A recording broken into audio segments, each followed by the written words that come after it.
페이지 78페이지를 펴주시고 4단원 비와 비율입니다. 첫 번째, 두 수를 비교하는 방법에 대해서 한번 알아볼게요. 두 양의 크기 비교인데 지금 사과랑 귤이 있죠. 사과가 지금 몇 개냐면은 6개죠. 6개. 얘는 3개죠. 이렇게. 그래서 어떻게 비교를 할 수 있냐면은 사과랑 귤의 차이가 3개 나니까 사과는 귤보다 3개 더 많다. 상대적인 거죠. 사과는 귤보다 3개가 더 많다. 이렇게 이야기를 할 수도 있고, 귤을 기준으로 봤을 때 귤은 사과보다 3개가 적다. 이렇게 말할 수가 있는 거예요. 그래서 비교를 하는 거예요. 이 단원에서는. 두 번째 방법, 나눗셈을 한번 해보는 거죠. 6 나누기 3을 하면 얼마입니까? 2죠. 그러면은 사과의 개수는 귤의 개수의 몇 배다? 2배라고도 할 수 있고, 귤을 기준으로 보면은 사과의 개수의 2분의 1배다. 반틈이 있단 말이죠. 반. 이런 식으로.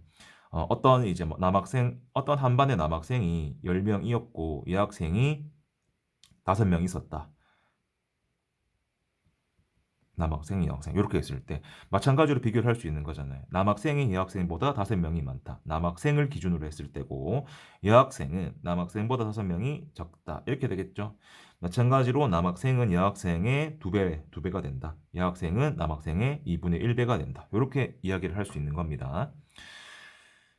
자, 그러면은 요렇게 두 가지 양이 고정된 경우에도 이렇게 비교를 할 수가 있고, 두 번째는 이제 변하는 이제 두 양의 관계를 비교를 할 수가 있어요. 그래서 사과가 6개, 3개인데 처음에 음 9개의 묶음이 있잖아요. 요렇게. 합해서 9개예요. 그래서 사과가 귤보다 2배로 더 많고, 아니면은 3개 더 많다라고 할 수 있죠. 플러스 3 이런 식으로. 자, 그러면은 요거 빼기 하니까 얼마입니까? 6개고 얘는 9개고 얘는 12개고 15개죠. 이렇게. 사과가 2배가 됐잖아요. 귤도 똑같이 2배를 해줬죠. 그러면은 똑같이 2배를 해줬기 때문에 그 사과의 개수는 귤의 개수의 몇 배인 게 일정합니까? 2배인 거는 항상 일정한 거고, 귤의 개수는 사과의 개수의 반인 게 일정한 거죠. 이렇게. 얘가 변하더라도 그 이제 몇 배인지는 변하지가 않습니다. 개수는 변하겠죠. 그러면은 3개가 차이 났는데 이 차이 나는 것도 6개로 2배가 늘어났네요.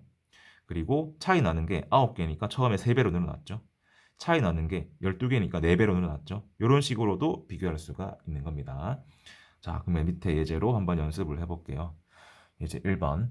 남학생 6명, 여학생 2명으로 한 모둠을 구성할 때 남학생 수와 여학생 수를 비교를 하려고 하는데, 첫 번째 빼본다. 누가 더 많고 적은지를 비교를 해본다. 차이가 4명 나잖아요. 남학생은 여학생보다 4명이 더 많다. 이렇게 이야기를 할 수 있고, 반대로 기준을 여학생으로 잡으면은 남학생보다 4명이 더 적다. 이렇게 되겠죠. 누구를 기준으로 하는지에 따라 다르겠죠. 자, 나눗셈으로 비교할 건데 남학생 6명, 여학생 2명이니까 3배잖아요. 그래서 남학생 수는 여학생 수의 3배라고 할 수 있고, 여학생 수를 기준으로 하면은 남학생 수의 3분의 1배다. 뭐 이런 식으로 비교를 할 수가 있겠죠. 이제 2번.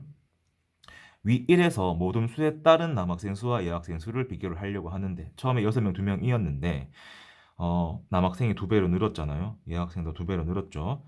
근데 처음에 6명 2명일 때도 남학생이 3배였는데 2배 2배 늘었으니 똑같이 2배가 늘었으니까 그 비율, 이건 비율 아직 안 배웠으니까 세 배는 똑같은 거죠. 계속 3배인 거죠. 똑같이 3배 늘리고 3배 늘렸으니까 남학생 수랑 여학생 수의 나눗셈이 있죠. 남학생 수 나누기 여학생 수는 항상 3으로 일정한 거죠. 자, 그래서 뺄셈으로 첫 번째 비교를 해볼 건데, 모든 수에 따라서 남학생은 여학생보다 4명, 8명, 12명, 그 다음은 16명, 이제 20명 이렇게 더 많아지잖아요. 이렇게 비교를 할 수도 있고, 나눗셈으로 비교하면은 항상 나누면 3이죠. 3. 3. 무조건 3배예요. 똑같이 몇 배씩 했다? 2배, 3배, 4배, 2배, 3배, 4배 했으니까 얘는 변하지 않습니다. 됐죠? 다음 페이지 한번 풀어보세요. 1번. 한 모둠에 사탕을 한 봉지씩 나누어 주었다. 한 모둠은 4명씩이고 한 봉지에 들어있는 사탕은 12개다. 모둠원 수랑 사탕 수를 비교를 하자. 한 모둠이 4명씩이랍니다. 한 봉지에 들어있는 사탕이 12개랍니다. 모둠 원수는 12명이죠. 그리고 아니 사탕이 12개죠. 모둠 원수가 4명이니까 사탕수랑 모둠수의 차이는 얼마가 난다? 8이 난다. 12 빼기 4니까. 사탕수가 모듬 원 수보다 8 더 많다. 이렇게 될 거고 나눗셈으로 비교한단 말은 12 나누기 4를 하겠단 말이죠. 3배가 되죠. 그래서 사탕의 수가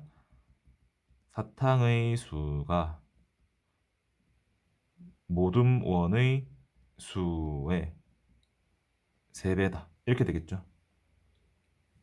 두 번째, 모듬수에 따른 모듬원 수랑 사탕수를 구해서 표를 완성하자. 얘가 이렇게 늘었죠. 2배로. 그럼 얘도 2배로 늘어야 되고 3배로 늘었으니까 3배로 늘어야 되고 4배로 늘었으니까 또 4배로 늘어야 되고 5배로 늘었으니까 60 이렇게 돼야 되겠죠. 3. 모듬수에 따른 모듬원 수랑 사탕수를 비교를 해보자. 뺄셈으로 비교해보자. 그러면은 뺄셈으로 비교해보면은 8 차이 나고 16 차이 나고 24 차이 나고 32 차이 나고 40 차이 나죠. 이렇게 나눗셈으로 비교하니까 항상 몇 배입니까? 사탕수가 모둠 원 수의 항상 몇 배? 3배다. 이렇게 되겠죠. 자, 네 번째, 위 세 번째 뺄셈으로 비교한 경우랑 나눗셈으로 비교한 경우는 어떤 차이가 있는지. 뺄셈으로 비교하면은 변하죠. 나눗셈으로 비교하면은 변하지가 않았습니다. 이렇게 기억해 주시고 다음 페이지로 넘어가겠습니다. 자, 두 번째 개념 B예요. B. B가 무엇이냐 하면은 두 수를 나눗셈으로 비교하기 위해서 이런 기호를 사용해서 B로 나타낸다. 자, 요런 기호가 뭐냐 하면은 우리 읽을 때 이렇게 쓰는 거예요. 만약에 3대 요거 3 요 기호 2 있죠. 읽을 때 3대 2 이렇게 되는 거죠. 뭐 언제 쓰냐 뭐 운동 축구 같은 거 할 때 몇 대 몇으로 이겼다. 몇 대 몇 그렇게 쓰잖아요. 자, 그러면 이제 요런 기호를 이제 어떻게 쓰는지 익숙해져야 되는 겁니다. 이제 누가 기준인지가 중요한데 이 B에서 B를 이제 읽는 방법부터 먼저 이야기를 해드릴게요.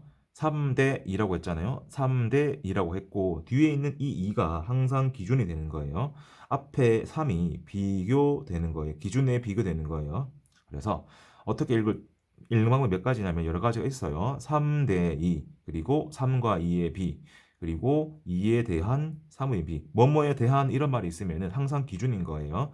3의 2에 대한 비 2에 대한이니까 2가 기준이에요. 그래서 몇 대 몇에서 뒷부분 있죠. 얘가 항상 기준이에요. 앞에는 비교당하는 거예요. 기준에서. 됐죠? 뭐뭐에 대한 이 동그라미에 대한인 거예요. 동그라미가 항상 기준인 겁니다. 3대 2랑 2대 3은 다른 거죠. 그래서 얘는 3대 2라고 읽을 수도 있고 3과 2의 비라고 읽을 수 있는 거잖아요. 그러면은 요거는 2대 3으로 읽겠죠. 2대 3. 2와 3의 비 또는 3에 대한 2의 비. 2의 3에 대한 비. 요렇게 읽을 수가 있는 겁니다. 요거를 읽는 방법 여러 가지로 다 쓸 수 있어야 되는 겁니다. 자, 그러면은 이제 1번 토마토 수와 바나나 수를 비교를 하려고 한다. 그림을 보고 네모 안에 알맞은 말을 써 넣으시오. 토마토 수와 뭐뭐와 바나나 수의 비 뭐뭐와 이런 말이 있으면은 앞에 있는 거 대 뒤에 있는 거예요. 5 대 4라고 합니다. 읽을 때는 5 대 4라고 읽습니다. 이제 2번 그림을 보고 네모 안에 알맞은 수를 써 넣자. 바지수에 대한 뭐뭐에 대한 그러면 바지수가 뒤로 갑니다. 바지수 기준이죠. 뭐뭐에 대한이 기준입니다. 티셔츠 수의 비 티셔츠가 앞으로 와야 돼요. 티셔츠가 몇 개? 하나, 둘, 셋, 넷, 다섯. 5개. 바지는 하나, 둘, 셋, 넷, 다섯. 아이고, 하나, 둘, 셋, 넷, 다섯. 6개겠네요. 하나, 둘, 셋, 넷, 5개. 이렇게 되겠죠. 바지 수가 5, 위는 6대 5. 이렇게 되겠죠. 그럼 두 번째는 티셔츠 수에 대한 뒤에 티셔츠가 와야 돼요. 바지 수의 비. 바지가 앞으로 와야 되죠. 뭐뭐에 대한 이런 말이 있으면은 기준이 되는 거고 기준은 뒤에 쓰는 겁니다. 되겠죠? 자, 다음 페이지 한번 연습을 해 보시기 바랍니다. 첫 번째, B를 잘못 읽은 것을 찾아서 기호를 써보자. 6대 11, 6대 11 맞죠? 6과 11의 B, 뭐뭐와는 순서대로 읽는 겁니다. 뭐뭐와. 그리고 6에 대한 11의 B. 뭐뭐에 대한이 뒤에 있는 거잖아요. 그래서 11에 대한 6의 B라고 읽어야 됩니다. 디귿이 틀렸죠. 두 번째, 네모에 알맞은 수를 써넣자. 9대 4, 9대 4 순서대로 쓰는 겁니다. 8과 3의 8과 이거일 때는 순서대로 쓰는 겁니다. 8대 3. 2에 대한 뭐뭐에 대한이 기준이다. 기준은 뒤에다. 그래서 7대 2가 되고 14의 13에 대한 비 뭐뭐에 대한 얘가 기준 뒤에 쓴다. 14대 13이다. 이렇게 되겠죠. 3번 그림을 보고 전체에 대한 전체는 몇 칸이죠? 하나, 둘, 셋, 넷, 다섯, 여섯 칸이죠. 뒤로 가야 되고 색칠한 부분 다섯 칸이죠. 그래서 5대 6입니다. 두 번째 전체에 대한 8칸이죠. 앞에 3개네요. 3대 8입니다. 4. 중기내 모둠은 남학생이 4명이고 여학생이 3명인데 남학생 수에 대한 4. 여학생 수의 비 3대 4. 3대 4 이렇게 써야 되겠죠. 자, 이제 비를 알아봤고 이제 비율에 대해서 한번 알아볼 겁니다. 비율. 기준량과 비교하는 양. 아까 전에 뒤에 쓰는 거를 기준이라고 했죠. 기준량. 그리고 앞에 쓰는 거를 비교하는 양이라고 했어요. 네, 10대 2라고 했을 때 22 기준량, 12 비교하는 양. 이렇게 되겠죠. 자, 그러면은 비율은 무엇이냐면은 요 뜻을 정확하게 기억을 좀 해줘야 돼요. 비율이 무엇이냐면은 기준양분에 비교하는 양이에요. 기준양분에 비교하는 양. 기준양에 대한 비교하는 양의 크기를 비율이라고 하는데 기준양분에 비교하는 양이에요. 그래서 비교하는 양 나누기 기준양. 그래서 막 1대 2라고 있으면은 뒤에 게 분모로 가고 앞에 게 분자로 간다 생각하면 되는 거예요. 그래서 1 나누기 2랑 1대 2랑 2분의 1 다 같은 의미라고 생각하면 되는 겁니다. 얘를 비율로 나타내면은 앞에 숫자 나누기 뒤에 숫자 비교하는 양 나누기 기준양 이렇게 되는 겁니다. 자, 이거를 이제 꼭 기억해 주시고 처음 할 때 좀 헷갈릴 수는 있어요. 그래서 몇 번 해보면 괜찮아질 겁니다. 이제 1번 3대 8에서 3은 비교하는 양이고 8은 기준양이라고 하고 기준양에 대한 비교하는 양의 크기를 비율이라고 한다고 했죠. 비율. 이제 2번 오이수에 대한 뭐뭐에 대한이 뒤에 있는 기준입니다. 하나 둘셋넷 다섯 여섯 일곱 여덟 아홉 열 10개고 당근 하나 둘셋넷 다섯 6개죠. 이렇게 되겠고 기준량은 10이고 비교하는 양은 6입니다.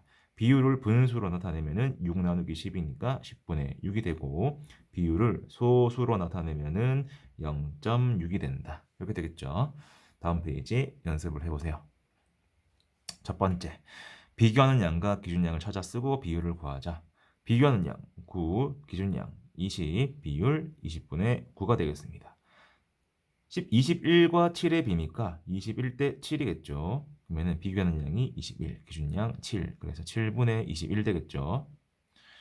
2번 비율이 같은 것끼리 선으로 이어보자. 10에 대한 8의 비니까 뭐뭐에 대한이 분모로 가고 아닌 게 8이죠. 10분의 8, 5분의 4랑 똑같죠. 얘는 0.8이랑 똑같고 12와 25의 비 25분의 12가 되고 이렇게 아이고 잘못 연결했네요. 이렇게 되고 이렇게 되겠죠. 3번 두 직사각형의 가로에 대한 세로의 비율을 비교하려고 한다. 물음에 답하자. 가는 6대 8이겠죠. 나는 9대 10이겠죠.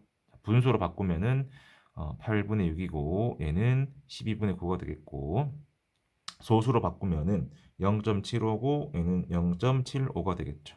그래서 비율이 서로 같다. 이렇게 되겠네요. 자, 오늘은 여기까지 하고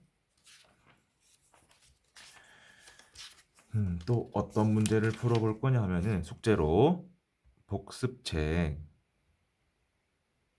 페이지 몇 페이지를 해야 되냐면은 34페이지 있죠. 거기부터 35페이지에 6번까지 이렇게 해주시고 그리고 좀 더 넘어가서 37페이지부터 38페이지에 11번까지 이렇게만 해주세요. 오늘은. 자, 오늘은 여기까지입니다.